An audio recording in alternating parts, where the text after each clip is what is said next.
Aberdeen game on Sunday. Andrew? David, what are you thinking ahead of this game? I think when you look at the programme that we have at the start of the season, there's certain games that stand out for the ones that we want to look forward to, and obviously the players are really keen to get back onto Ibrox again. They've had maybe one or two opportunities over their time here at the club, but to go and do it with your home support behind you and on a pitch that's obviously, it's clear to see, is in excellent condition as well, so exciting prospect. So the point of being in a lowland league is having the competitive nature of the games. Is it even, upper level when it's a game like this?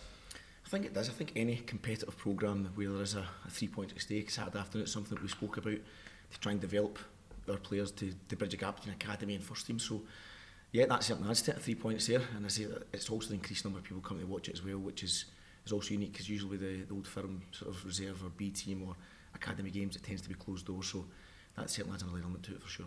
What can that do for the development of the players playing a game like this in front of a crowd as well? Well, it can only enhance the development for sure. To go and play for Rangers and Ibrox in front of 50,000 fans is not an easy thing to go and do, so let's just keep talking about bridging the gap. So it's exciting for them. They've now got an opportunity to go and show what they're able to do under a bit more pressure, a bit more interest. And obviously you guys interested in the game as well, which isn't normally the case either. So I think it's the whole package. It's the whole package. So these guys need to get a chance to go and show what they're able to do under a bit more pressure in these circumstances. Do you have any players you're confident of making that and bridging that gap to the first team for next season? That's a difficult one, isn't it, for us to go and see that will be that player. There are players that are getting a bit more opportunity to go and train at times with the first team, depending sometimes positionally, sometimes on how they've been doing. Obviously this season, Zach Lovelace spent a bit of time around there. Bailey Rice has done the same at different points. So I think there's, it's these are the times where you can't say that's exactly how it's going to work. It's not an exact path, an exact science. I think sometimes opportunities come when you least expect them. But every player, we talk about when they come through these blue gates every single day, maximise opportunity, don't miss a day, make sure you give yourself the best chance, and then when that opportunity comes, you're closer to be ready for it. But it should be difficult. We're talking about trying to get to Rangers first team, it should be difficult. But I think players need to, as I say, it's about opportunity and it's backing themselves as well at the same time. What does that do when you see someone like Bailey Rice with the whole squad get up and make the play feel like instant? I think when I looked at Bailey and walked on that pitch, it just looked as if he was comfortable in the environment. I think any kid or any young player, that's probably the wrong word to use, to go and watch one of their teammates go and do that, look comfortable, look as if it's normal to him. I think that's we want it to look like that. Bailey took a massive amount of confidence over that spell. He's played an enormous amount of football as well during the recent times, bouncing mainly with the B team, but initially couldn't get to us until he turned 16, because when he signed for us he was still 15. You can't play until you get to that point.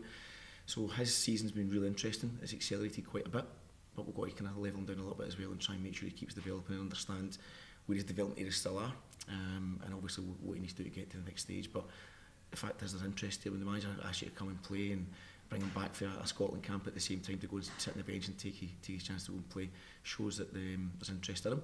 But it's up to him to go and take that as well. What's your relationship like with Michael Beale then, between the two? Is he constantly asking you how certain players are getting on, how players are developing, or does he go and watch himself? It's a bit of everything. Michael, the gaffer we'll call him, I think it's a respectful way. The gaffer, when he was here initially, always had contact. One of the first things he said when he came back was the professional development phase, which is the whole staff between the 18s and the B team should feel comfortable going round there, speaking to them, not just the manager, but his support staff as well at the same time. So the relationship, and when you're talking about players, is relaxed, it's natural, because ultimately we're only here for one thing, and that's for the support, the development, the challenge of the players that we have in our system. So we work together. We'll always try and find out everything that the manager's doing that allows us to help our players understand what's expected. Not a lot changes, but ultimately managers with their own unique way of how they want things to look, and we want to try and make sure our players get the best support. But I say it has to be a challenge support. It can't be safe, it can't be something that's sterile. It has to be really challenging. That's why we keep talking about these B team environments where we want the best challenge for the best players, so we can accelerate their development. David, how do you think the structure's working currently, playing in the lowland league? How would you assess it now that we've got a fair sample size to look back on? I think there's a lot of things, Gordon, that we'd look at. I think we want our players to be challenged in the best environment, so they're closer to the first team. We can never replicate what our first team experience is, because the jump is huge, it's big, but for every opportunity we can get to go and maximise opportunities to play against men in competitive environments, in league environments, is going to be for the betterment of the players and individuals. We want that to be at the highest level. You see across the world, players in the World Cup have played through a B team system, so it does work, we back it, we believe in it.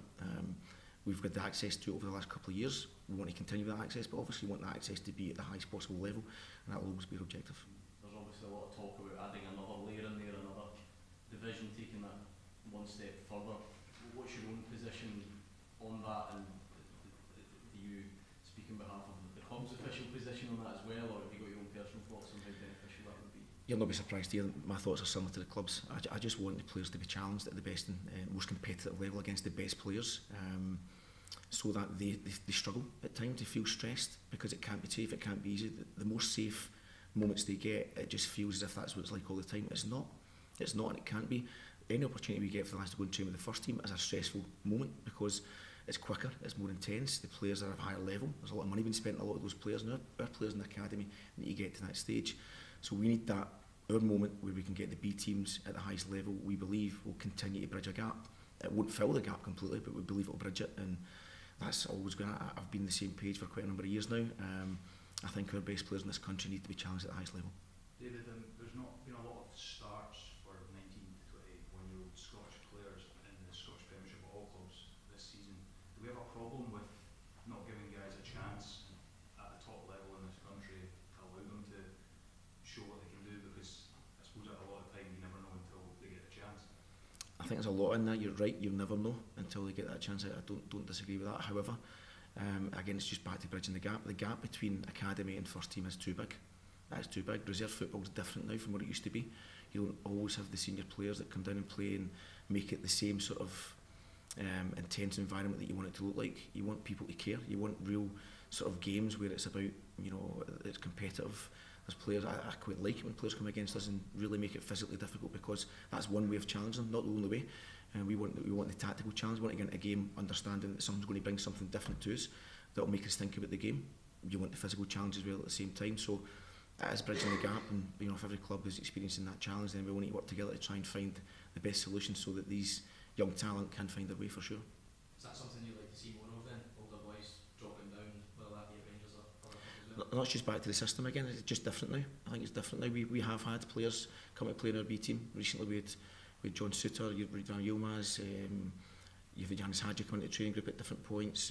We've had players come into the group to challenge them, which is brilliant, because I listened to John Suter in one of their training sessions last week when he came back early before the first team to prepare for them coming back for this next stage for them, and it was brilliant. I'm talking to our centre backs, and the information, the demand, the intensity, the care, everything about it. It didn't matter if it was a training game or a technical session. It was just a level of professionalism that our players need to see what it looks like and smell that, and that's something that, you know, if we can get that in game environments as well, but against players, not just about within our group, because we see it down there when we get around to the first team side. So I think it's everything coming together. There's no one pathway that's going to work. We want to try and get the best pathways for them. So like I said to you, for me, for the club, we believe the B team environment at the best and most competitive level is the right way.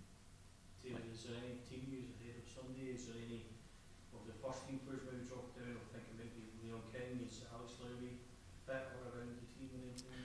I think any conversation I had with the manager in recent days is about they'll prepare for the game tomorrow and they'll manage that. Anything happens off the back of that, then we'll wait and see.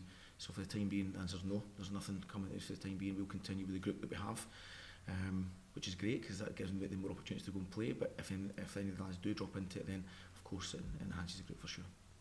Thanks very much, guys. Cheers.